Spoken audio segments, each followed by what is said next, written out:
U.S. President-elect Donald Trump has filled out his list of core cabinet positions for the administration, including some key names that will help push forward his vision on defense and foreign policy. It all comes at a time of heightened geopolitical risks. Two major conflicts appear to have no signs of resolving themselves.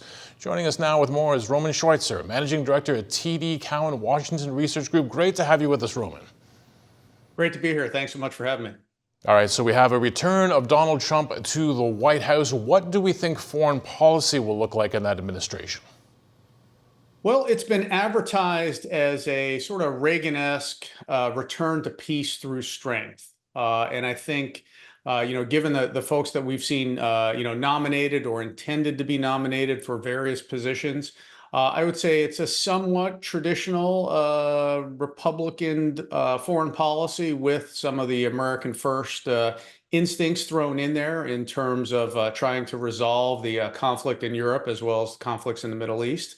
But again, I would kind of say the idea is a strong military that isn't used a lot. If you look at the Republican platform from earlier this summer at the convention, it talks about having the strongest and best equipped military in the world. But it also talks about fostering peace globally and resolving a number of these conflicts that you mentioned. So I don't anticipate a decline in spending, but I do perhaps anticipate a decline in some of the assistance and aid that the U.S. provides around the world for some of these ongoing operations. Okay, so interesting peace through strength. There's a lot obviously happening on the planet right now. Let's start to break those conflicts down one by one. Top of the agenda, or at least near the top, must be the Russia-Ukraine conflict. What do you think is going to happen? What do you see happening in that situation?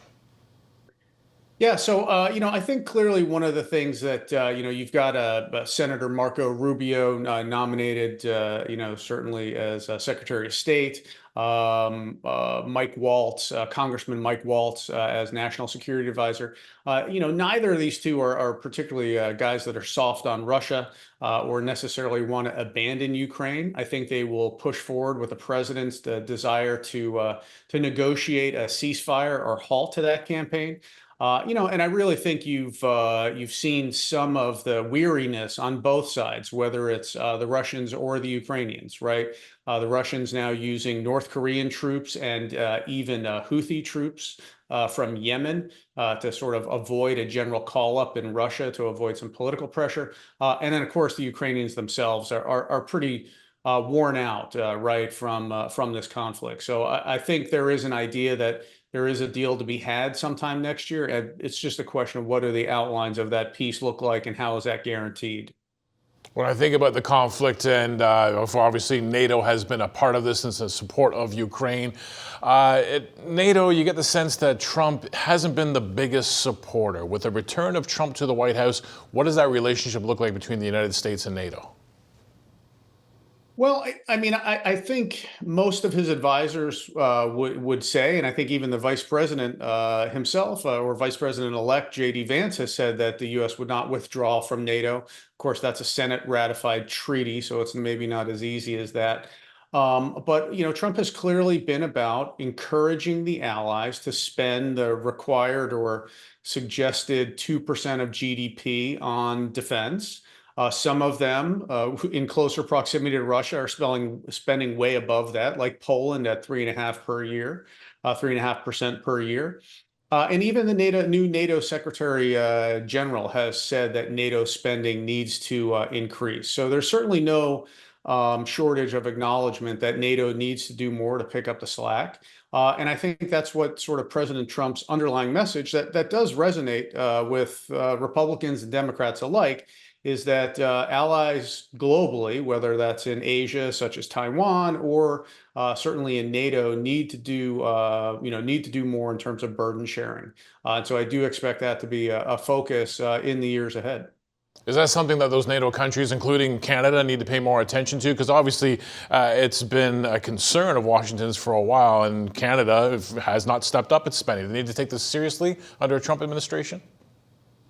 Yeah, I have to say Prime Minister Trudeau did not win himself any friends when he was here in Washington over the summer and announced that Canada would get to 2% of GDP by 2032. and that has certainly not been lost on Republican members of Congress either. So, look, I do think that those are the kinds of examples where whether it's from the U.S. economy standpoint in terms of the U.S. debt and annual deficit, we're paying, 3.2% of GDP on national security. And that, in some cases may not even count some of the extra money, emergency supplemental that we spend. So I think, particularly as the Trump administration focuses on other economic issues, they're going to want allies to increase their burden sharing. Okay, let's talk about another conflict. Obviously, it's been ongoing for a while in the Middle East. Concerns about escalating tensions, whether Iran gets pulled in a more fulsome way. What does that look like when Trump returns to the White House? Yeah, so I really think that's going to be one of the regions that's going to have perhaps the biggest change from the Biden administration policy. There has been a sense to allow Israel to do what it needs to do to, quote, finish the job, as certainly some Trump administration folks have said, or Republicans in the Senate. So there is, sort of broad support for Israel. As we're discussing this right now, there's talk that, a ceasefire deal has been reached between Israel and Hezbollah. So that may downshift tensions a little bit there. But I think the larger question for the Trump administration and allies in the Middle East is going to be Iran and its nuclear program. Right, the Iranians, there's a court case, or the FBI has filed charges against a national who's reportedly going to try to assassinate President-elect Trump, as well as probably, I think, some other members, perhaps like a John Bolton or Mike Pompeo, were on that target list. There's certainly no love lost between President Trump and the Iranian regime or the IRGC. And it's also a much different sort of view from the Trump administration than the Biden administration toward the Saudis and Mohammed bin Sultan. So you could certainly see the Trump administration trying to revitalize the Abraham Accords, trying to seek a broader regional peace, and really the Israelis being in a position of having, for one way or another, focused on their own near security vis-a-vis Hamas and Hezbollah, now looking at that broader regional threat of Iran, to which the Trump administration, Saudi, and other GCC countries would be looking to resolve. And just for added benefit, you can throw in Yemen and the Houthis, who, again, for the greater part of a year have been interdicting shipping around the Red Sea, and have proven to be quite effective in that regard. I feel like I haven't left China a lot of time here, but in a minute, can we sort of break down perhaps, and it might be tough in a minute to break down perhaps what that relationship looks like? Yeah, no, it's just the most complex relationship between the number one and number two economies in the world, and as well the largest militaries. I think we're going to see creative tension between sort of the economists, pro-business folks in the Trump administration. We're still looking at tariffs, but certainly don't want to torpedo either economy, particularly the U.S. economy. And then the national security folks who are quite worried long term about security of Taiwan, but as well our other allies in the region. I think we'll see that tension play out, but I think the trajectory of the relationship that was kind of established in 2016 is going to largely continue. Well, we talked about the no shortage of geopolitical risk. Let's focus now on U.S. policy and defense spending. Now, you're saying we're going to see the biggest strategy shift in 40 years. What are we looking at? Sure. I think maybe we have a chart we can kind of look at, and I think to me it's really since the 1980s, when largely the U.S. military was built for the Cold War. The Cold War ended, and then really in the early 2000s, the global war on terror began, and there was not a major change or major demand signal for really the evolution of high-end technology. That has changed now with the emergence of China and Russia as geopolitical challengers. And you've seen a whole change in both historical platforms, such as the nuclear triad, right, which scary to talk about, but ballistic missile submarines, intercontinental ballistic missiles, and long-range bombers, and then more modern technologies, right, such as missile defense systems, hypersonic weapons, directed energy, robotics, and unmanned systems. and even, of course, to more modern dual use technologies, commercial systems like AI, cyber, and quantum.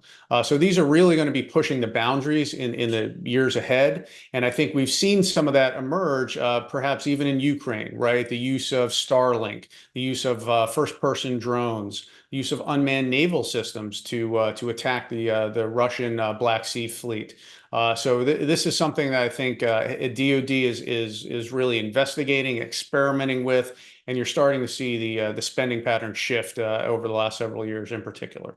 A lot of what you're saying there sounds like it's going to be reliant on high tech, which is not cheap. We also know that a Trump administration is going to be facing, a large spending plan, concerns about racking up debt and the deficit. How does defense spending play in with that backdrop in Washington? Yeah, well, certainly, if anyone's on social media or pays attention to Elon Musk, there's a Department of Government Efficiency, which he and Vivek Ramaswamy will be leading to sort of look at efficiencies across the federal government, but also across DoD. Elon has taken a tweeting about the F-35 fighter over the last several days, and certainly people have noticed that. But I think one of the things that a lot of folks look at is one, are there efficiencies within the U.S. federal government, within the Department of Defense, that makes sense in terms of freeing up spending for some of these higher priorities areas? Just simply to get out of the buggy whip business and to get into some of these more modern technologies. And I think we'll start to see that over time. Again, it's going to take a determined effort, but there are certainly areas, particularly within Musk's sort of domain, AI, the adoption of AI across the federal government, cyber, the advancement of quantum technologies, and things like that could have a huge payoff. And then even smaller technological advancements in space, weight, and power, and future materials can certainly play a role as well. So when we talk about this generational shift in strategy, we take it back to the real economy. What companies are we thinking about when we talk about this kind of defense shift?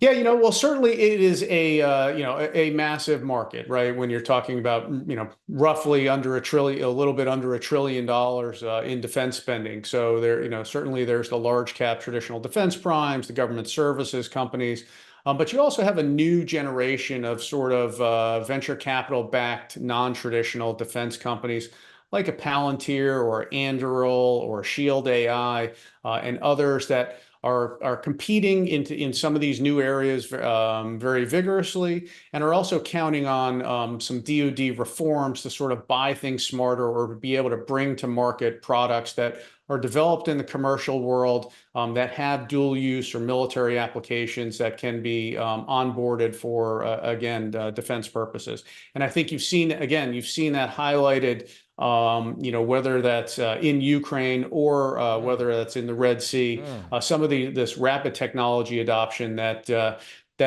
companies, that these newer, more nimble companies can bring to market.